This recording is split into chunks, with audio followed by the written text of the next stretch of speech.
This is our 1966 Ford Shelby GT350H recreation.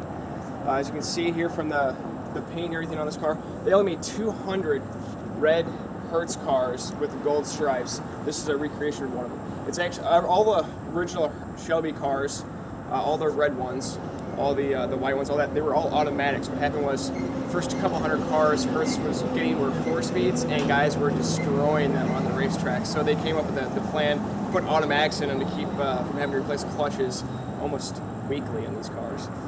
So in keeping with that, the previous owner and a shop called the Mustang Ranch in California, when they built this car, since it was already a K-code car, which is everything that Shelby would have used, is exactly what Shelby would have used from the factory. They took a K-code car with an automatic, and they added a couple of nice things. They added air conditioning, they added some lap belts, but they did a really authentic job. And if you see here on the dash, that's Carroll Shelby's signature. He signed that right before he passed away just last year, along with some other memorabilia that comes with the car, and of course documentation to prove that it is his signature. He actually went for a ride in the car right before his passing. The gentleman who we purchased the car from lived not 5 minutes from Carroll's house down there in Texas, and had actually befriended him when he was building the car. And he was kind of shocked that he said he'd never seen anyone take a real K-code and turn it into a clone or a replica of one of his cars. So he was really excited to see that. He said it fools a lot of people. There's a lot of reasons why. If you come along the car, besides the correct stripes, the correct wheels, those are the correct Shelby wheels, the correct exhaust, side scoops, you come around the back, all the little things a lot of guys miss. The emblems, the gas cap. These are all little expensive things that add up pretty quickly for a lot of guys, so they skimp on them. They just throw stripes and a scoop on a car, but really what you want to see is all the correct stuff they're doing. Again, even the center caps are the correct Carroll Shelby center caps. Correct Talbot mirrors. Correct fiberglass hood. The hood pins. Again, all your Shelbys would be vacant of any emblems or anything on the front, so there's nothing there. Like I said, this is a true K-code car, so if we look under the engine here, we can see all the K-code stampings on the top side, but more importantly, they're also the K-code stamps also on the bottom of the block. Now, granted, this is not the original K-code engine in this car. It came out of another car, but it is a K-code chassis with a K-code engine still. And as you can see right here, as we point out, K-codes have your stamps on both sides. And there's a nice factory stamp. You can see with the beautiful stars on each side. No one's been making this car or faking this car. It's the real deal.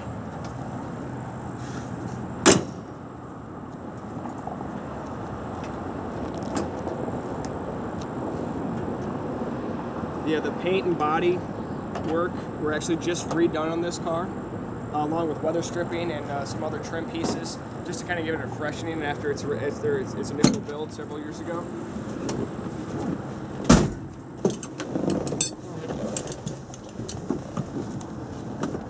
Some of the other great features of this car, besides the Cobra tachometer, these great lap belts. It kind of gives you that feeling like you're gonna go out racing. The correct Shelby GT350 steering wheel and center. Again, we have the Shelby. This was what GTs would have got, or 66 cars would have got these. As we start the car, we showed this is a more modern radio. It does have a CD changer in the trunk. I'm not listening to it. God, I'm sorry, but great sound. One of the nicest features in these Fastbacks, and none of the Shelbys really ever got them, but this is a great feature here. Is the original air conditioning. And this, I can attest to you, it's 98 degrees in St. Louis today. This car is running at just middle temperature with the air cranking, and the air is nice, ice cold, 134A air conditioning. So we'll go for a drive. Now the car has manual disc brakes, manual steering, so as far as driving it, it's actually very easy to drive. You can see one-handed steering. All your gauges are all functioning down here. The tach is intermittent, and I'll be honest with you, it's something that we're going to look into, but it being an original tach, they're really hard to find replacements for.